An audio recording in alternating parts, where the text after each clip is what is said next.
Vanessa, put that phone away and help me with the gravy. My stepmother Claire snapped from across the kitchen, her voice sharp enough to cut glass. I looked up from my college textbooks scattered across the counter, where I had been studying between helping with Thanksgiving preparations. The tension in our Denver home was thick as molasses, and I could feel something wasn't right.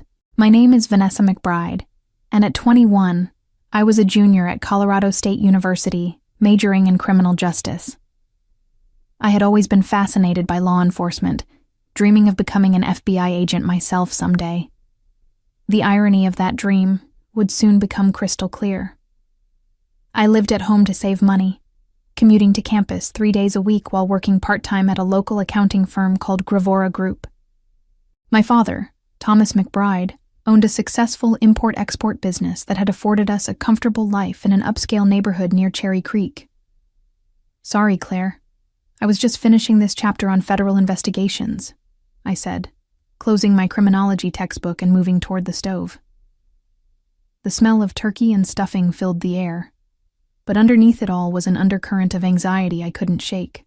Always with your nose in those books, Claire muttered, her perfectly manicured nails clicking against the wooden spoon as she stirred. Your father works hard to provide for this family. The least you could do is show some appreciation during the holidays. I bit my tongue. Claire had married my father 3 years ago, 6 months after my mother died in a car accident. She was only 15 years older than me, and she never let me forget that she was now the lady of the house. My father seemed different since their marriage. More secretive, more paranoid, taking calls at odd hours and disappearing for mysterious business trips. Where is Dad anyway? I asked, glancing at the clock.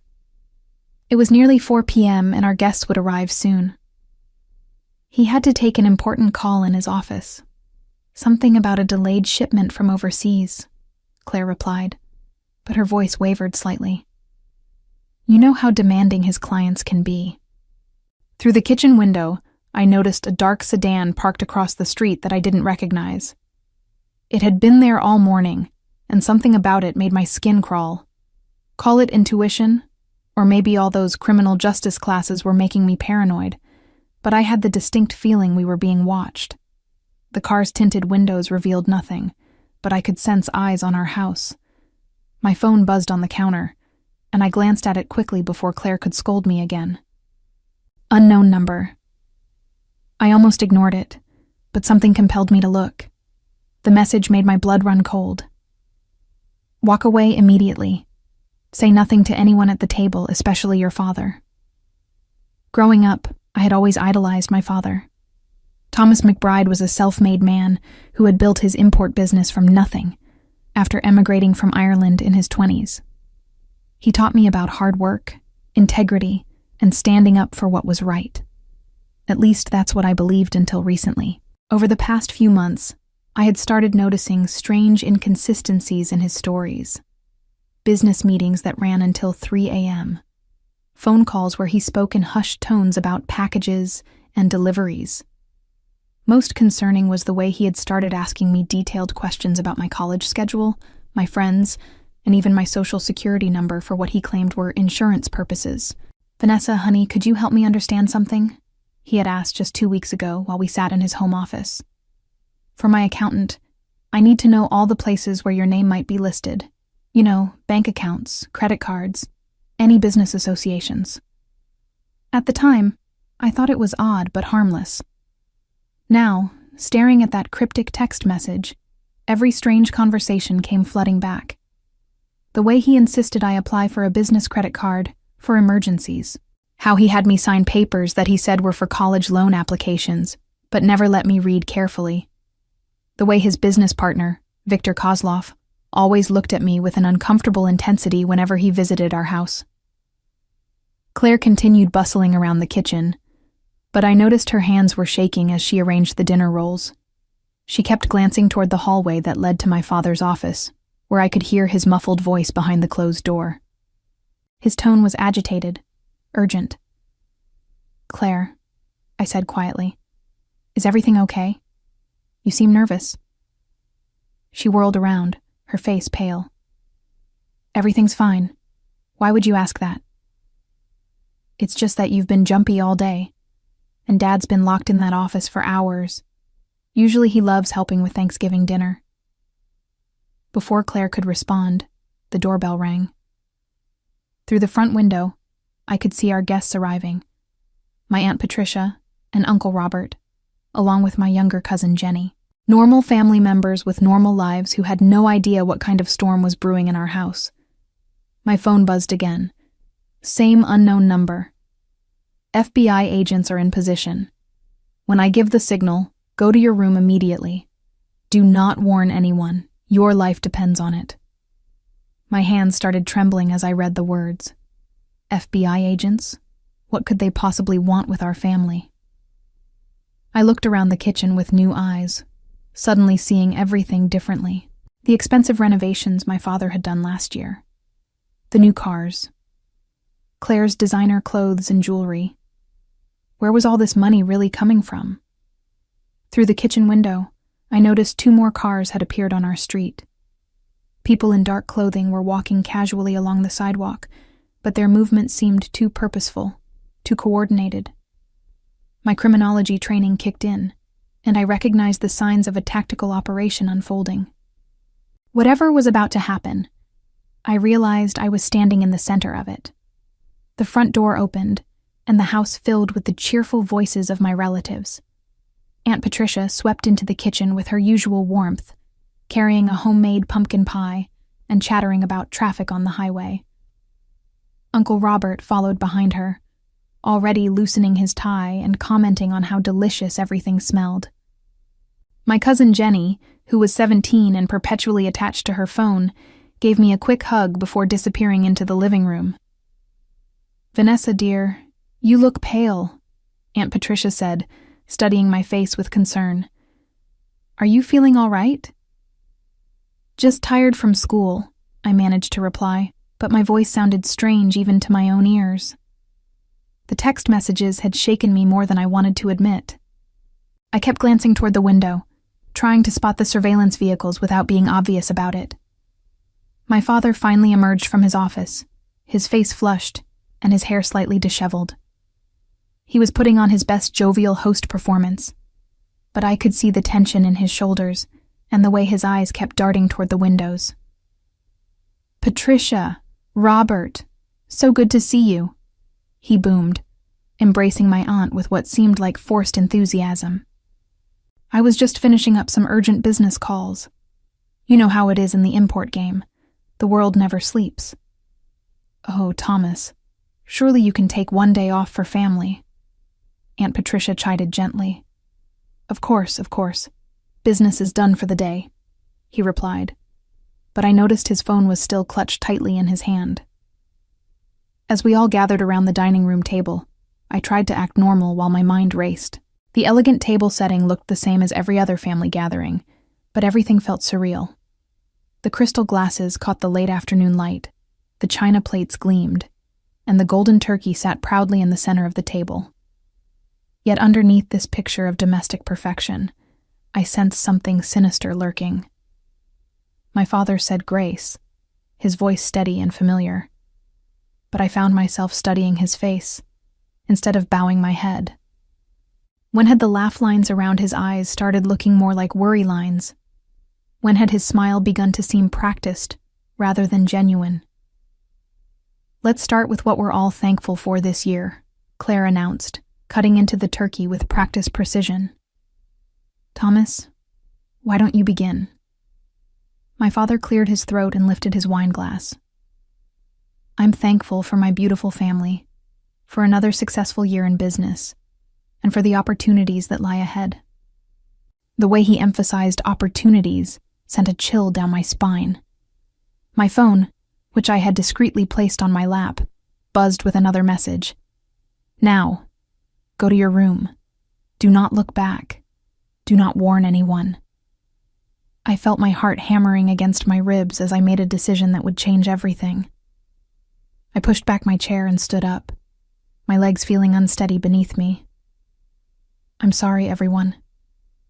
I need to run upstairs for a moment. I think I left something on in my room." Vanessa, the dinner just started," Claire protested, her fork suspended halfway to her mouth. Whatever it is can wait. It'll just be a quick minute, I said, forcing a smile that felt like plastic on my face. I promise. I walked toward the staircase as casually as I could manage, but every step felt weighted with significance. Behind me, I could hear my family resuming their conversation, Aunt Patricia asking about Jenny's college applications, and Uncle Robert commenting on the football game. Normal family chatter that seemed to belong to a different universe than the one I was suddenly inhabiting. As I reached the top of the stairs, I heard the unmistakable sound of car doors slamming outside. Not just one or two, multiple vehicles arriving simultaneously. Through the upstairs hallway window, I could see dark SUVs positioned strategically around our neighborhood. Men and women in tactical gear were moving with practiced precision, surrounding our house. My phone rang, making me jump. The same unknown number that had been texting me. "Hello?" I whispered, my voice barely audible. "Vanessa McBride?" The voice was crisp, professional, female. "Yes." "This is Special Agent Rebecca Torres with the Federal Bureau of Investigation. I need you to listen carefully and follow my instructions exactly. Your life may depend on it." The words hit me like a physical blow. FBI. This was really happening. "I don't understand. What's going on?" "Your father's business is not what you think it is.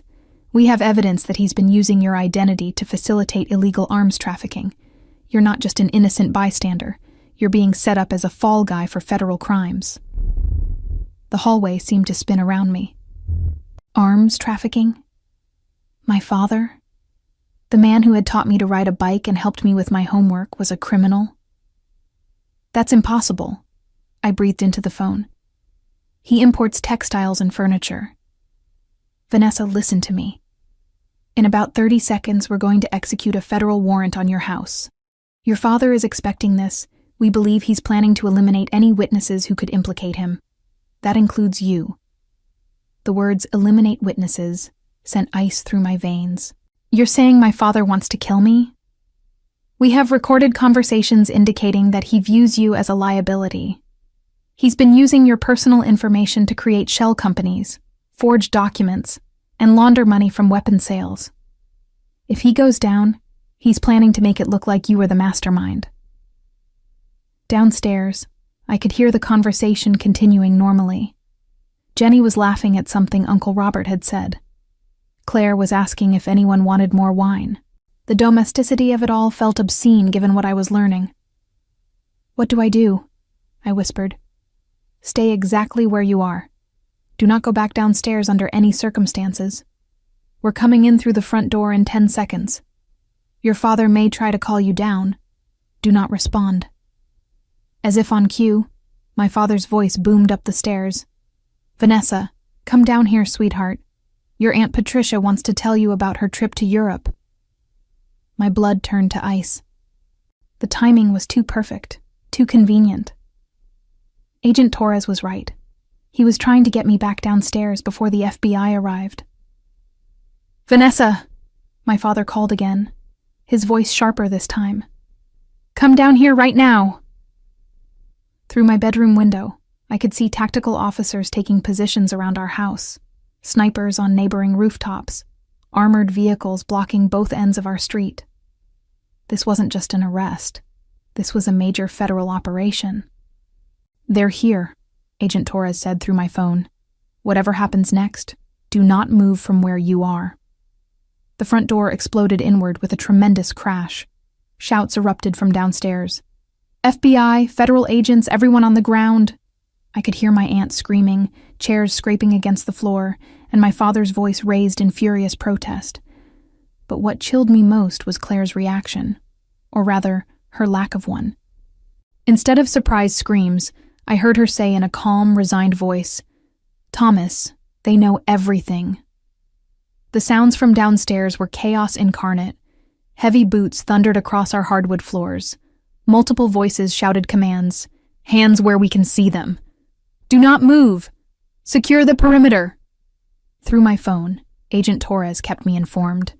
Your father just tried to reach for something in his jacket. My colleagues have him restrained. Your stepmother is being cooperative. She's been working with us for the past 6 months. Claire's been working with the FBI? The revelation hit me like a sledgehammer. Everything I thought I knew about my family was crumbling in real time. She contacted us after discovering your father's illegal activities. She's been providing information about his operation while trying to protect you. The reason she's been so tense lately is because she knew this day was coming. Downstairs, I could hear my Aunt Patricia crying and demanding to know what was happening. Uncle Robert's voice was raised in confusion and anger. My cousin Jenny was sobbing. These innocent family members had been dragged into a federal takedown because of my father's crimes. Vanessa, I need you to understand something, Agent Torres continued. Your father has been planning to disappear after this Thanksgiving dinner. We found evidence that he intended to fake your death and flee the country with the money he's stolen. You were never meant to survive today.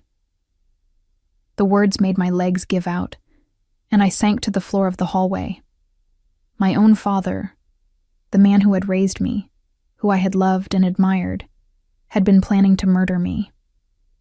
The betrayal was so complete, so devastating, that I couldn't even process it emotionally. Why? I whispered. Why would he do this to me? Money and desperation. His arms trafficking operation was worth millions, but it was falling apart. He needed a scapegoat, and he needed to eliminate anyone who could expose him. Your identity was perfect for creating the paper trail, and your death would have sealed the case shut. Heavy footsteps were coming up the stairs now. I could hear Agent Torres coordinating with her team. Subject is secured on the main floor. Victim is safe on the second floor. Moments later, a woman in FBI tactical gear appeared at the top of the stairs. She was tall, with short dark hair and kind but serious eyes. Vanessa, I'm Agent Torres. You're safe now. I looked at her numbly, still trying to process everything. My aunt and uncle, are they okay? They're fine. Confused and scared, but unharmed. They had no knowledge of your father's activities. We're getting statements from them now, and then they'll be free to go. What about Claire? She's been invaluable to our investigation. Without her cooperation, we might not have been able to save you in time. Agent Torres helped me to my feet. She genuinely cares about you, Vanessa. That's why she risked everything to help us. From downstairs, I could hear my father's voice, no longer the warm paternal tone I knew, but cold and calculating. You have nothing concrete. Everything you think you know is circumstantial. Then I heard Claire's voice, stronger than I had ever heard it. Thomas, stop. They have the recordings. They have the financial records. They have everything. You recorded me? My father's voice was filled with rage and disbelief. You treacherous. I protected your daughter, Claire shot back. Something you were never willing to do. Agent Torres looked at me with sympathy. I know this is overwhelming, but I need you to understand. You're not in trouble. You're a victim here. However, we're going to need your help to make sure your father pays for what he's done. Agent Torres led me downstairs, where the scene looked like something from a crime drama. FBI agents were photographing everything, bagging evidence, and coordinating through their radios. My aunt and uncle were seated on the living room couch, looking shell-shocked, but physically unharmed. Jenny was clinging to her mother, tears streaming down her face. My father sat in a chair near the dining room table, his hands zip-tied behind his back. When he saw me coming down the stairs, his expression shifted from anger to something that looked almost like relief. Vanessa, thank God you're safe, he said, his voice taking on that familiar paternal warmth. These agents have made some terrible mistake. I can explain everything. But I could see right through him now. The performance was flawless. The concerned father, the innocent businessman caught up in a misunderstanding. If I hadn't heard Agent Torres's explanation, if I hadn't seen the tactical operation unfold, I might have believed him. Don't, I said quietly. Just don't. His mask slipped for just a moment, and I saw something cold and calculating in his eyes. This was the real Thomas McBride, not my loving father, but a criminal who had been willing to sacrifice his own daughter to save himself. Claire approached me cautiously, her face streaked with tears. "Vanessa, I'm so sorry.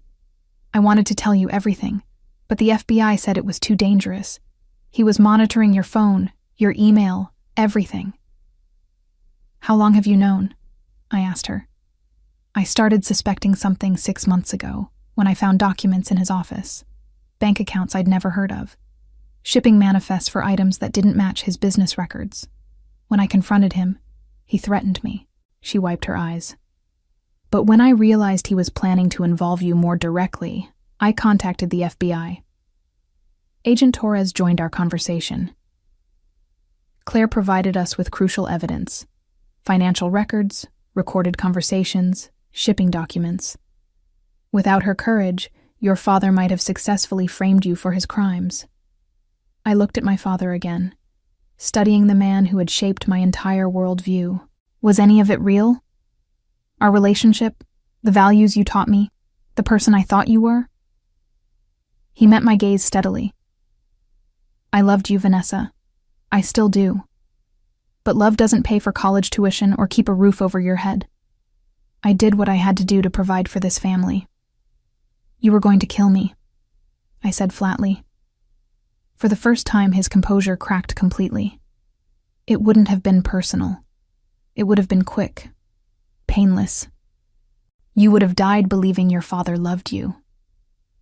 The casualness with which he discussed my planned murder was more chilling than any rage could have been. This wasn't the man who had raised me.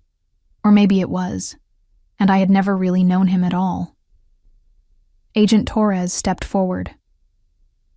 "Thomas McBride, you're under arrest for conspiracy to commit murder, international arms trafficking, money laundering, identity theft, and violation of federal firearms statutes." She began reading him his rights as other agents prepared to transport him. As they led him toward the door, my father turned back to me one last time. "I'm sorry it came to this, Vanessa. I truly am. But you'll understand someday. Family isn't always enough." "You're right," I replied, surprising myself with the steadiness in my voice. "Family isn't always enough. But love should be. And real love doesn't involve murder." The look of genuine surprise on his face was the last thing I saw before the agents took him away. 6 months later, I sat in a federal courthouse in downtown Denver, watching my father's defense attorney make one final, desperate argument to the jury. The evidence against him was overwhelming.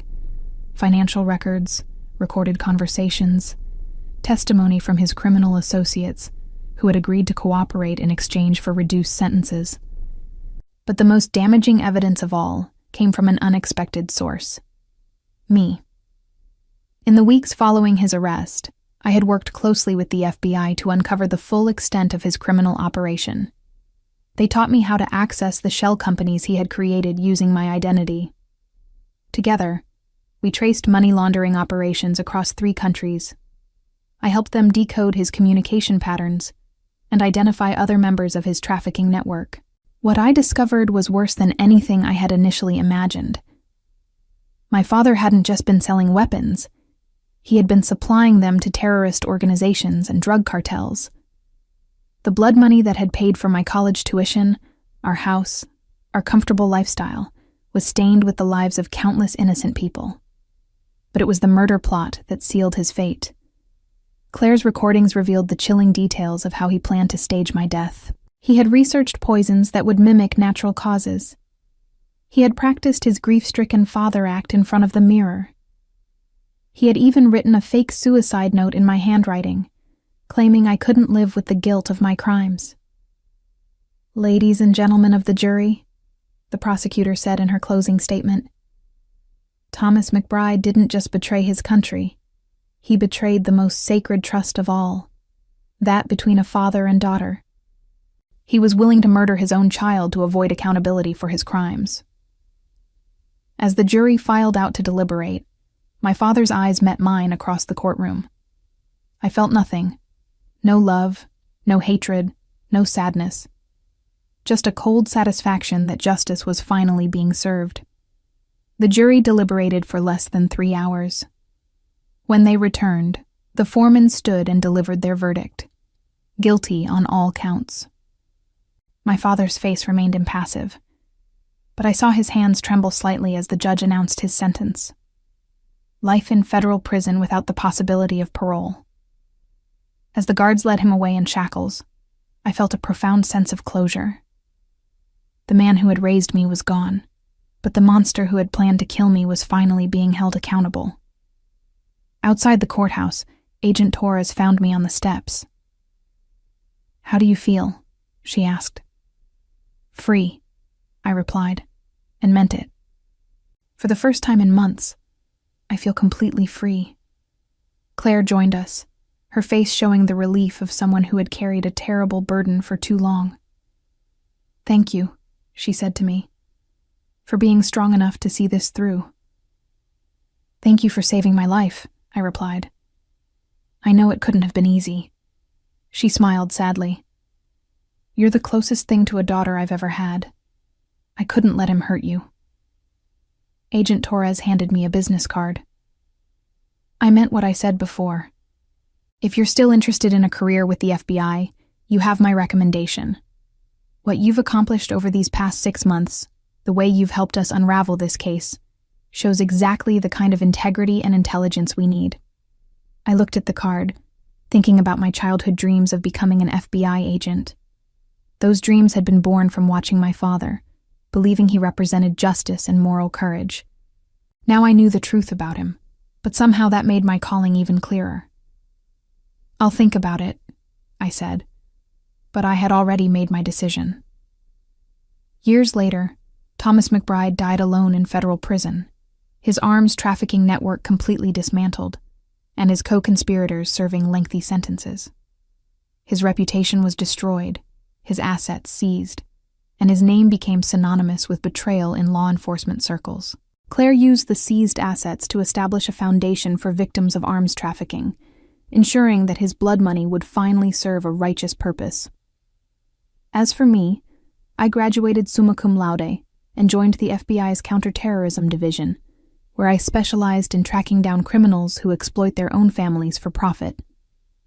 Every case I solved, every criminal I helped bring to justice, felt like a small victory over the man who had tried to destroy me. The revenge I had sought wasn't just personal. It was a commitment to ensuring that no other child would suffer what he had planned for me.